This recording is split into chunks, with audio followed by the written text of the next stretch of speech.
Olá, graça e paz. Bem-vindos a mais um vídeo do canal Conhecendo o Cristianismo. O nosso diferencial é oferecer estudos bíblicos simplificados de até 20 minutos, para que você, após entender o básico, o essencial, possa se aprofundar em cada um dos 24 temas oferecidos nesse primeiro ciclo de estudos básicos, para qual teremos 42 vídeos. Eu sou William Pereira, apenas um cristão.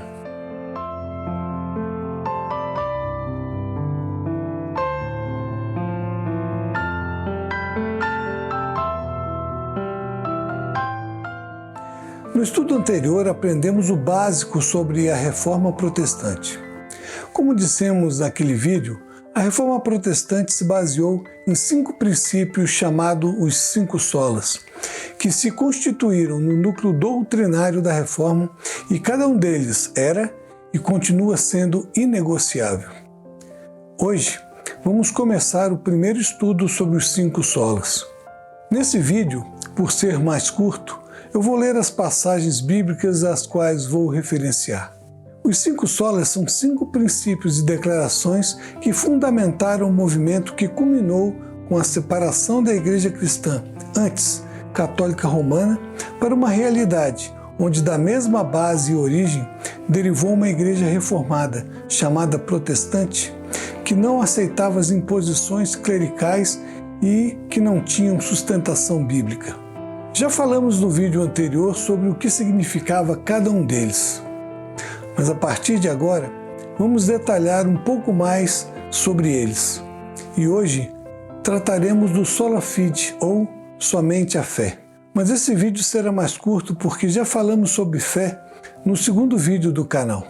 Então, para mais detalhes bíblicos sobre a fé, procure o vídeo número 5 do canal.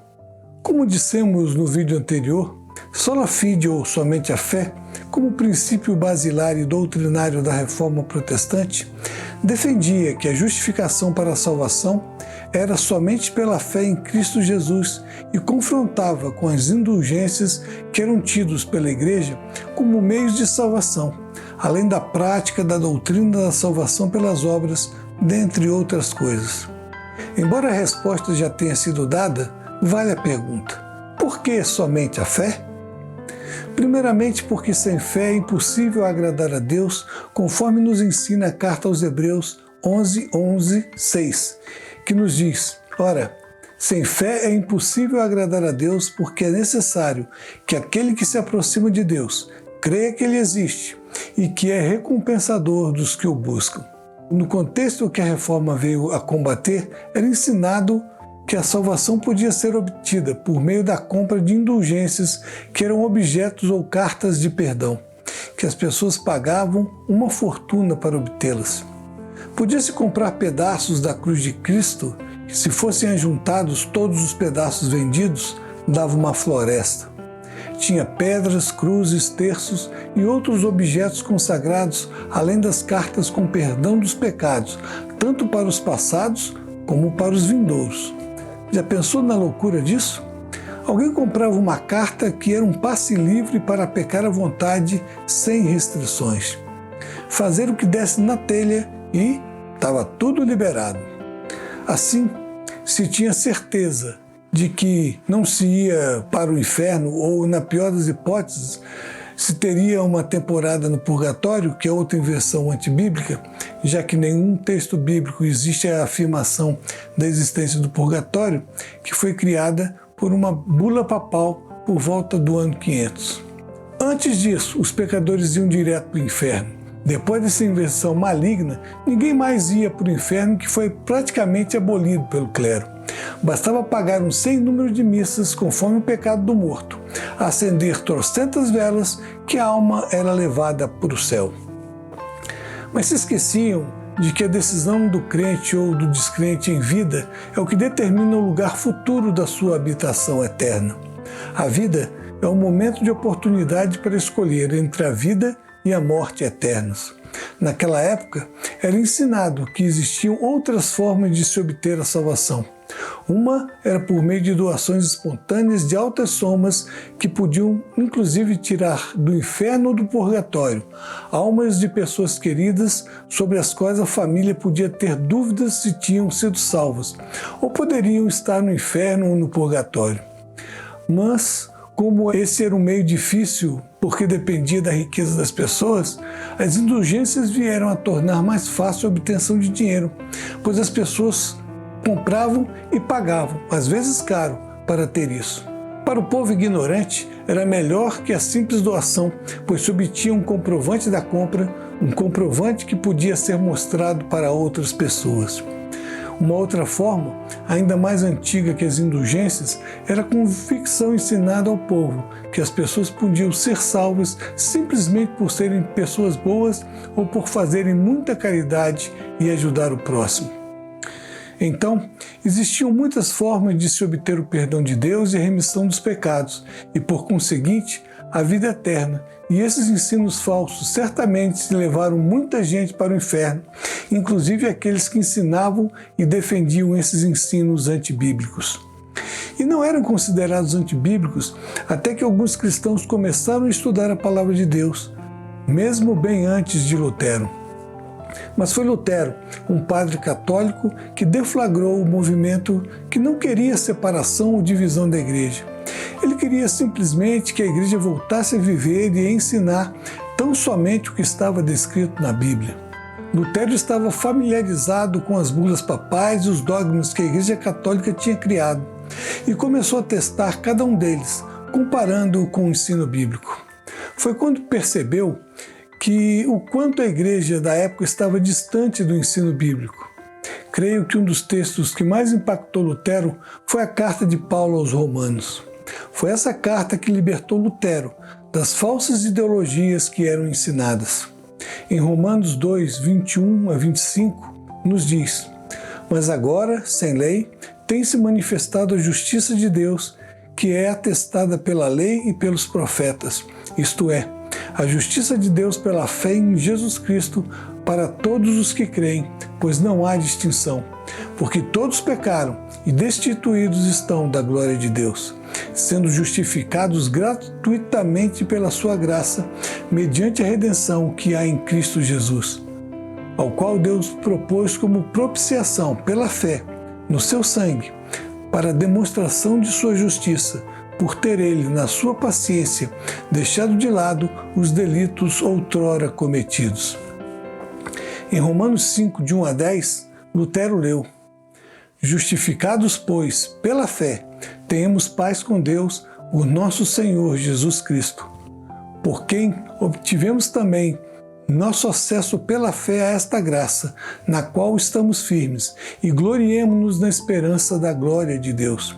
E não somente isso, mas também gloriemo-nos nas tribulações, sabendo que a tribulação produz perseverança, e a perseverança, a experiência, e a experiência, esperança.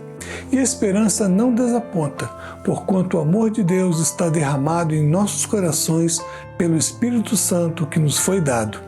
Pois, quando ainda éramos fracos, Cristo morreu a seu tempo pelos ímpios, porque dificilmente haverá quem morra por um justo.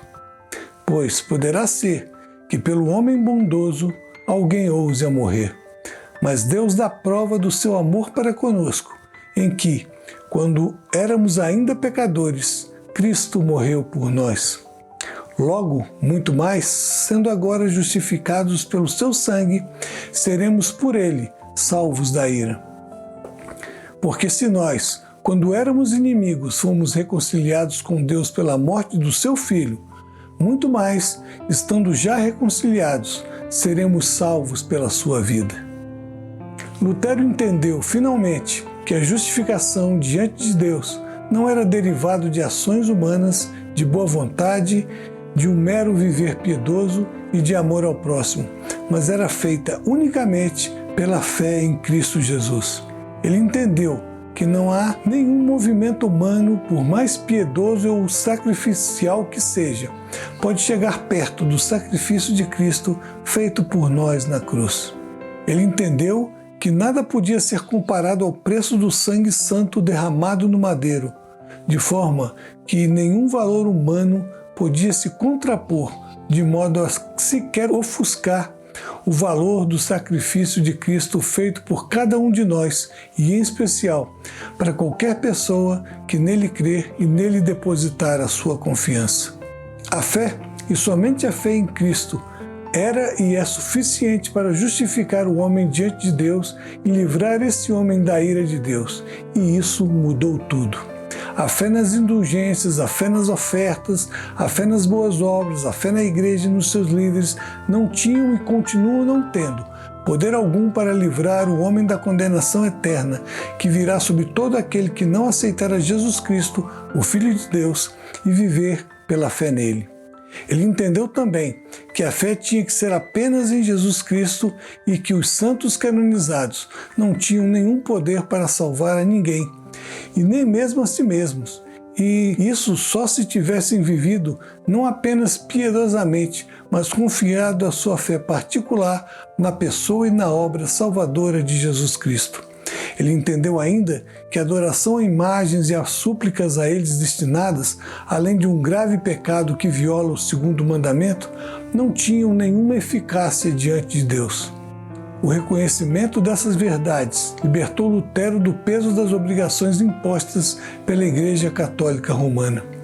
De onde ele tirou todos os seus questionamentos? Da cabeça dele? De um sonho ou de uma visão que ele teve? De um anjo que soprou as verdades de Deus no seu ouvido? Não. Foi unicamente por estudar a palavra de Deus e comparar os seus ensinos com o que era ensinado nas igrejas e nas universidades. Deus poderia ter usado qualquer dos meios mencionados, mas optou em simplesmente colocar no coração daquele padre o desejo de estudar a palavra de Deus. É pela palavra de Deus, a Bíblia, que Deus falou no passado e continua falando conosco hoje. E se você quer ouvir o que Deus quer para você, é simples. Leia a Bíblia, estude a Bíblia. Ficamos por aqui. Veja o 5º vídeo do canal que trata bem especificamente sobre fé. Esse aqui foi mais voltado para o contexto da Reforma. Grande abraço. Nos vemos no próximo vídeo, que será um outro Sola Scriptura ou somente a Escritura, ou ainda somente a Bíblia. Se você gosta dos nossos estudos simplificados, deixe seu like, pois isso ajuda muito o canal. E avise seus irmãos e amigos sobre esse canal. Se desejar, inscreva-se. Ficamos muito contentes com isso. E muito obrigado por você estar aqui conosco. Deus abençoe a sua vida e toda a sua família. Até o próximo estudo.